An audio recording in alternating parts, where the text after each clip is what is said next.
In general, what will happen is that the athletes will arrive via chartered flight at approximately 6 p.m. on August 13. They will be received at Maharlika Air Base by their family and only their family.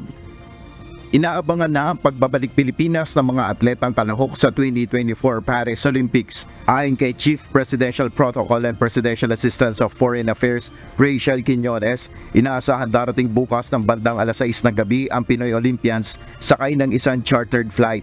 Lalapag ang eroplano na kanilang sinasakyan sa Villamor Air Base sa Pasay City kung saan sasalubungin sila ng kanilang mga pamilya.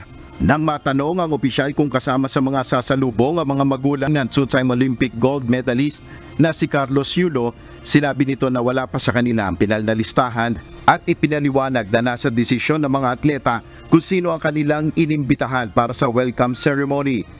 Just to be very clear about it, what we actually provided was that each athlete was allowed to invite up to 4 members, either their family, close ones, etc. We left that entirely up to them. So whoever is part of that welcome is who the athletes want to be there. Matapos silang i-welcome ng kanilang mga pamilya, sunod na magtutungo ang mga atleta sa Malacanang para sa isang dinner kung saan gaganapin rin ang awarding ng presidential citations at cash incentives. Samantala sa Miyerkules, August 14, magtutungo ang mga atleta sa Aliw Theater para sa isa pang welcoming ceremony at pagkatapos nito ay magkakaroon naman ng motorcade para sa Heroes Welcome. Ayon sa Presidential Communications Office, ang parada ay mayroong kabuuang haba na 7.7 km na magsisimula sa Aliw Theater hanggang Rizal Memorial Sports Complex sa Maynila. The way the peg for it, I think, from the organizing committee is that we want it to be a hero's welcome, and it's very much focused on them and what they've done to honor the nation.